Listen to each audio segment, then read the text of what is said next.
یہ بھی ایک حدیث پاک کا مضمون ہے کہ اس دل کو بچوں صاف رکھو، اس میں کسی کی نفرت نہ آنے دو، کسی کا بغض نہ آنے دو، کسی کا حسد نہ آنے دو، کسی سے کینہ نہ رکھو۔ بغض اور شحن، بغض ہے صرف نفرت، اور شحن کینہ کہ نفرت کے ساتھ نقصان پہنچانے کا بھی چکر ہو کہ کسی طرح اس کی ٹانگ کھینچو، کسی طرح اس کی ٹانگ کھینچو۔ تو دل کو صاف رکھو اور ہر معاملہ کرنے والے کی تعویل کرو، تعویل کرو۔ میرے چھوٹی عمر میں مجھے شہرت مل گئی، ایک دم مل گئی ایسے کر کے۔ تو جہاں محبت کرنے والے ہوتے ہیں پھر وہیں یہ انسانی فطرت ہے، حسد بھی آتا ہے، نفرت بھی آتی ہے، بہت کچھ آ جاتا ہے کہ یہ کیوں، یہ کیوں۔ تو مجھے ایک بہت بڑی مشکل کا سامنا کرنا پڑا، جھوٹے الزام اور بہتان، بہتان، بہتان، ہذا سبحانک ھذا بہتان عظیم، ایسا قصہ۔ تو میری پیشی ہو گئی مولانا جمشید صاحب کے پاس، تو فرمانے لگے تو کیا سوچتا ہے کہ انہوں نے یہ کیوں کیا ہے؟ تو میں نے کہا جی حسد ہے اور کیا ہے۔ اللہ ان کی قبر روشن فرمائے، واللہ اس کے سوا کچھ نہیں تھا، لیکن اور میرے استاد کو بھی پتہ ہے کہ اس کے سوا کچھ نہیں۔ کہا نہیں بیٹے یہ مت کہو کہ حسد، یہ کہو کہ تیری اصلاح کے لیے انہوں نے یہ کیا۔ میں کہا اچھا استاد جی آپ فرماتے ہیں تو میں تسلیم کرتا ہوں، میری اصلاح کے لیے کیا ہے۔ یہ انہوں نے مجھے پہلی ضرب لگائی تھی منفی خیالات کو توڑنے کی اور مثبت سوچ سوچنے۔ تو اس دل کو سب کی نفرت سے صاف کرو، سب کے بغض سے، سب کے حسد۔ پہلے حدیث بھی سن لو، یا بنی انس ان استطعت یا ان قدرت ان تصبح وتنسی ولیس فی قلبک غش لأحد فافعل، ثم قال یا بنی وذلک من سنتی ومن احب سنتی فقد احبنی ومن احبنی کان معی فی الجنت او کما قال۔ ان قدرتا ان تصبح وتنسی، ان قدرتا میں اشارہ ہے کہ کام مشکل ہے، جان لگے گی، پسینے آئیں گے۔ تصبح وتنسی میں اشارہ ہے کہ موت تک کرنا پڑے گا، ایک دن کا نہیں ہے۔ جیسے کپڑے آج دھلے ہیں، یہ 2 دن، کل انہیں پھر دھونا پڑے گا، پرسوں پھر دھونا پڑے گا، کیونکہ میلے ہو جاتے ہیں، پھر دھونا پڑے گا۔ تصبح وتنسی میں اشارہ ہے کہ یہ کام ساری زندگی کرنا پڑے گا۔ کیا کہ اپنے دل کو سب کی نفرت سے، غش سے، کھوٹ سے، غل سے پاک کرو۔ اور آپ عجیب رحمت للعالمین، اپنے نبی کی رحمت للعالمین ہی دیکھو، آپ نے فرمایا لے احد، لے مسلم، لے مومن نہیں، لے احد۔ لے احد میں ساری دنیا آ گئی نا، غیر مسلم بھی آگے کہ نہیں آگے، ٹھیک کہ تیرے دل میں کسی کے لیے کھوٹ نہ، صاف کر دو۔ تو میں آپ دوسری گزارش آپ بچوں سے یہ کروں گا کہ اپنے دل کو صاف رکھنے کی محنت کرو۔ ہم پوری دنیا کے لیے اللہ کا پیغام لے کر چلنے والے ہیں، اور جو اللہ کا پیغام لے کر چلتا ہے اس کا سینے میں انسانیت کی ہمدردی ہوتی، محبت ہوتی، ان کے گناہ سے نفرت ہوتی ہے، ان کی ذات سے محبت۔ جبھی تو نبی روتا ہے، ورنہ کیوں روئے؟ کیوں روتے ہیں؟ روتے روتے کیوں؟ فلا تذهب نفسك علیہم حسرات کا کیا مطلب؟ تو دوسری بات یہ کہتا ہوں بچوں کہ اپنے سینے کو نفرت سے صاف کرو، مسلم بن کے رہو۔ علماء دیوبند نے جو تعبیر دین پیش کی ہم اس کو راجع سمجھتے ہیں اور اس کو اپنانے کی کوشش کرتے ہیں، لیکن ہم باقی سب کی تعظیم کرتے ہیں، اکرام کرتے ہیں، عزت دیتے ہیں، اللہ کی رحمت کو وسیع سمجھتے ہیں۔ اور اگر ہمارے نزدیک کوئی بالکل غلط ہے تو ہم اس کے لیے سینہ کشادہ کر کے اس سے محبت کرتے ہیں، اس کو پیار دیتے ہیں، تاکہ اللہ کرے وہ صحیح راستے پر آ جائے۔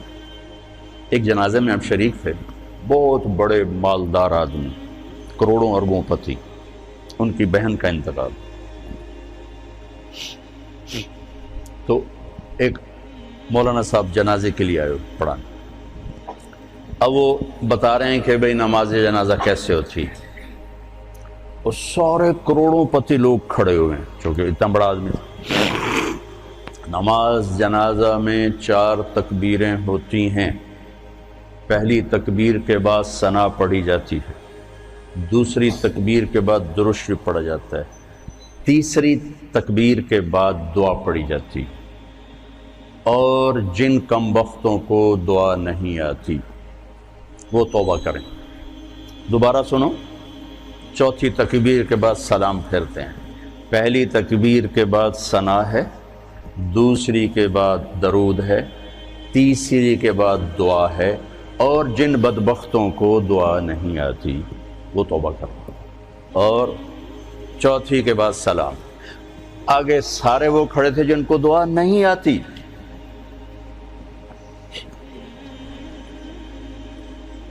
اور یہ ان کو پہلے کم بخت بنا دیا پھر بدبخت بنا دیا۔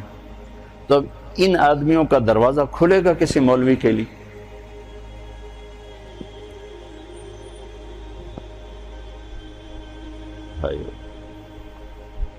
ایک دکاندار جتنے اخلاقی بنا لو، جو دیکھ کے مسکراتا ہے، جی چائے پیش کریے کہ ٹھنڈا پیش کریے، حالانکہ اس نے آپ ہی کی جیب سے وہ پیسے نکالنے ہیں۔